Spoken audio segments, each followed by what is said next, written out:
So, in a value creation process, there are several steps. First, and this is always something that will be repeated quite often, is understand the customer and his needs and wants. Second is to design value driven segments. Third is develop value propositions. The fourth, link your knowledge of the customer with your business strategy. 5, develop new products and services. 6, deliver customer value. And finally, measure and monitor customer satisfaction and ensure retention. Now, all these steps are something that is iterative. You have to keep going on and on in order to build a sustained, profitable enterprise.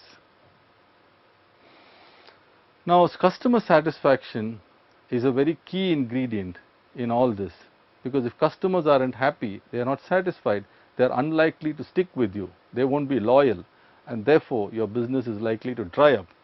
So, customer satisfaction really results from a subjective comparison of what a customer expected and what he thought he got.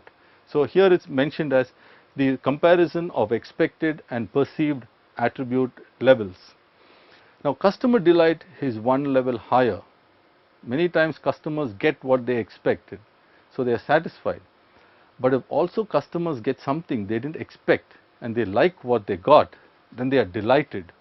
So, a true marketer, a very clever marketer, might be more successful if he succeeds in delighting the customer.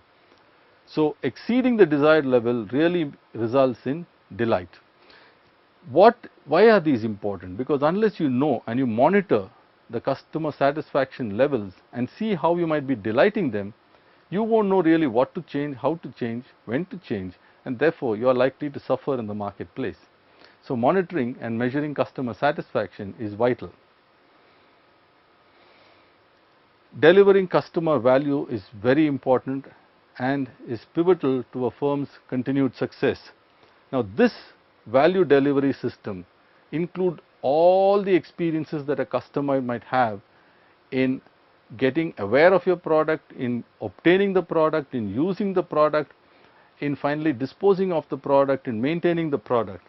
Now, value delivery network is really comprising all the moments of truth, so to speak, between a customer and the enterprise that is delivering that good or service. So, it is important for us to understand how to create, monitor and manage that value delivery network. So, in this you will find that it's a fairly cyclical process. This particular concept of the value management diagram is actually detailed more in the chapter on CRM and is also called a customer lifecycle management process, which is how do you first ensure value discovery, how do you craft and maintain your value proposition, how do you deliver that value, and how do you finally retain that value, and then go on again to rediscovering the value, because as we know, markets evolve, customers evolve, and if we as companies don't evolve, we are dead.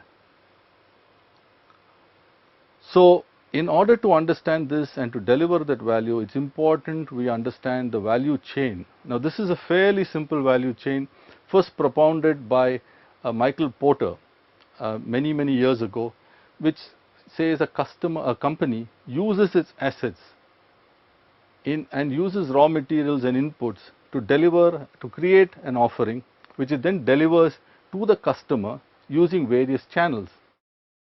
So, therefore, this is the simplistic value chain,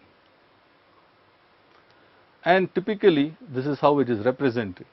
There are various upstream activities, which are activities to do with inputs, raw material inputs, with equipment, with other kinds of services, all which are required by the company to create a product, and then the company uses intermediaries, dealers, distributors, for example, logistics companies, truckers and transport companies, or service companies like the customer support and service centers, in order to sell and to support the customer. Now, therefore, in a very traditional buyer-seller relationship, you had this kind of a scenario where you had all the senior management out here, you had functions, you had the key distribution, customer service, manufacturing, and really you had the selling department earlier, the selling department. Today most people like to call it the marketing department, even though it continues to perform a really selling function. And on the buyer side, again you had the buying or purchase department, the same kind of functions that you saw out here. Now what is the funny thing about the defining characteristic of this kind of a structure, which is all the interaction happened between the sales side of one organization and the purchase side of the other organization. The contact with the customer was essentially with the sales department. The rest of the organization got the information and its contact only via the sales department. But in today's world and in more modern, more marketing oriented organizations, you will find that every department, every function actually is aware of customer expectations, and the whole organization is aligned to meet the needs of the customer. This kind of awareness and orientation needs to permeate right through the organization if today's organizations have to be more successful. So there are various ways by which one can create a very successful marketing organization, and these are the 5 steps. First is the market sensing process, which is how do you collect market knowledge, customer intelligence, and then disseminate it within the organization so that people are more aware of such customer desires, needs, and the changing context, and therefore can help in creating a better value proposition.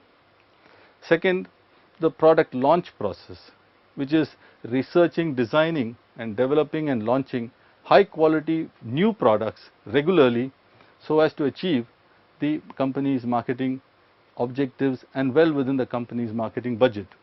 Third is acquiring customers.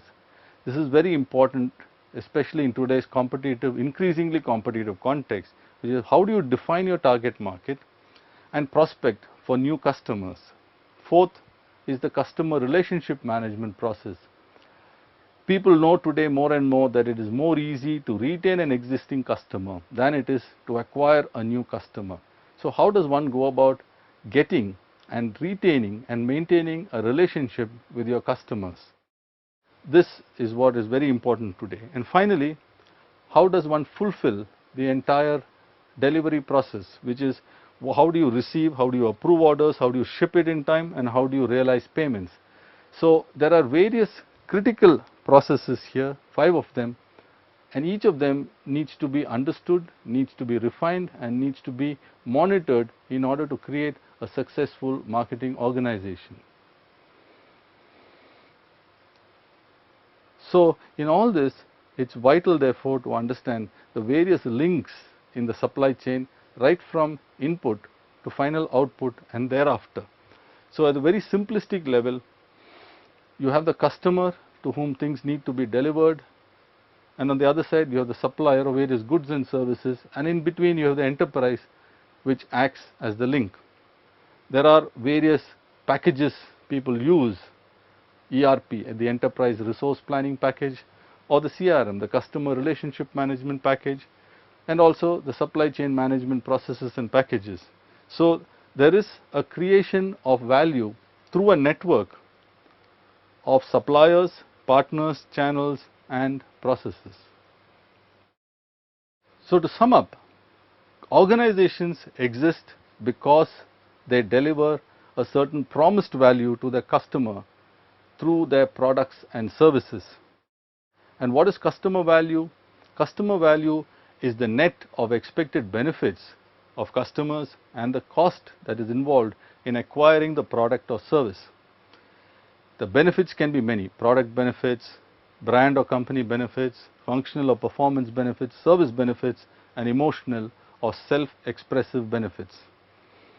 Managing this value is essential for companies to succeed, and therefore understanding the value chain, improving the supply chain, managing the entire process is important for any organization to have lasting success and to be more marketing oriented.